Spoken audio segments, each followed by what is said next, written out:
masa saya zaman belajar, saya suka cari hasil kajian saintifik ke atas setiap ibadah-ibadah yang ada, sampai saya compile jadi jilid buku. Tapi lama-lama tu, itu masa dululah, bila kita nak sampaikan dakwah, orang lebih terima yang tu. Lama-lama tu dah ada konsep, kalau Allah dah suruh tu buat je.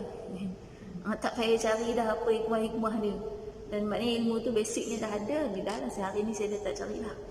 Yang ada dulu tu lah. Cuma yang ada dulu tu yang kita jumpa, salah satunya masuk tandas kenapa kaki kiri, keluar tandas kenapa kaki kanan. Tahu kan? Nanti balik boleh cuba. Kalau melangkah kaki kanan dulu, apa akan jadi kalau kita jatuh? Tu salah satu balancing. Balancing. Satu lagi, kalau kaki kanan kita kalau nak terjatuh, kita akan condong jatuh ke depan. Sebab tu masuk tempat baik, kita disuruh kaki kanan. Masuk masjid, kalau tiba-tiba terjatuh, kita jatuh dalam masjid. Tapi kalau masuk tempat tak baik, masuk kaki kiri. Kita kalau langkah kaki kiri ke depan, kita cenderung untuk jatuh ke belakang. Sebab itu kalau nak stabil, kita berdiri, misal berdiri atas bas atau komuter, kita kena depankan salah satu kaki dan belakangkan satu. Sebab satu kaki akan buat kita nak jatuh ke depan, satu kaki buat kita nak jatuh ke belakang, jadi kita seimbang. Banding kita sekadar buka kanan kiri, tak seimbang. Jadi itu maknanya dari segi langkah kaki. Sama sampai kepada kaedah tidur. Itu mula bangun tidur sampai kepada kaedah tidur. Nabi SAW tidur dalam keadaan macam mana cara Nabi tidur? Mengiring ke kanan, kemudian tangannya kat mana? Tangan kanan di bawah pipi, tangan kiri peluk bantal. Orang kita ada bantal guling, bantal peluk. Nabi SAW tidur, tangan kiri bukan peluk bantal, tangan kiri duduk atas apa kita panggil pundak kanan, pundak kiri, sebab dia menghadap kanan. Tangan kiri lurus di atas sisi. Pernah cuba? Apa rasa? Kita baring walaupun dalam keadaan macam tu sangat stabil.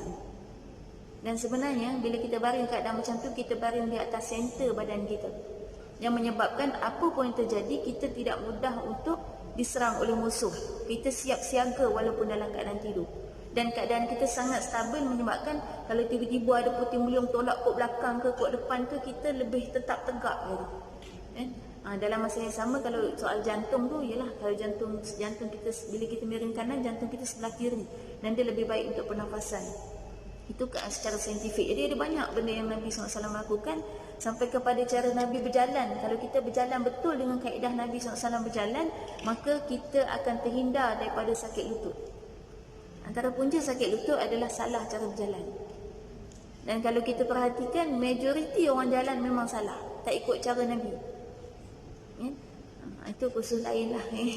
Kalau nak saya tengok jalan cara Nabi, saya test jalan cara biasa-biasa orang berjalan.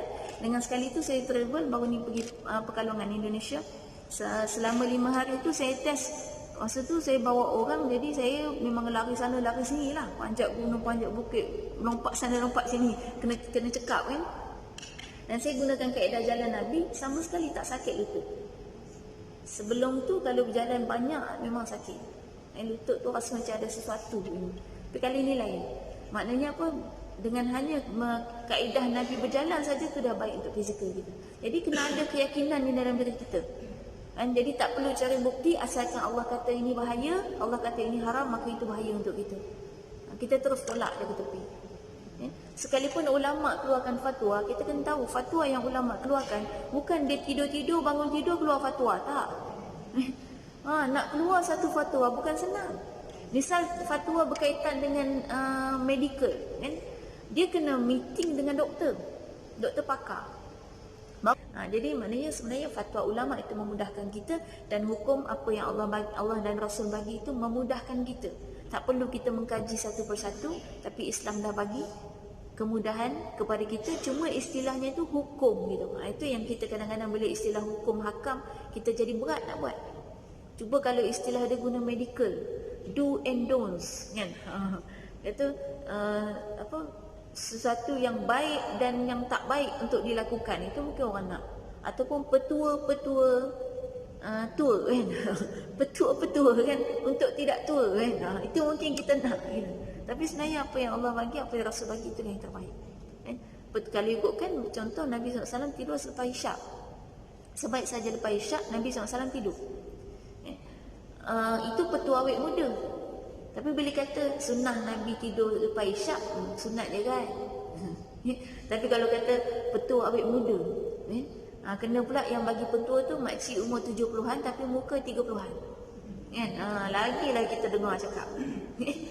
Jadi maknanya kita tu nak kepada dunia, padahal Allah dah bagi dah. Urusan dunia akan selesai bila kita ikut apa yang Allah perintahkan. Jadi sama dengan konsep wangi-wangian, Allah bagi tahu kepada kita tu mudah je sebenarnya, konsepnya itulah yang terbaik untuk kita. Jadi kalau kita nak kita petikai kadang-kadang dalam sudut pandang pemikiran kita yang sangat kecil dan sempit.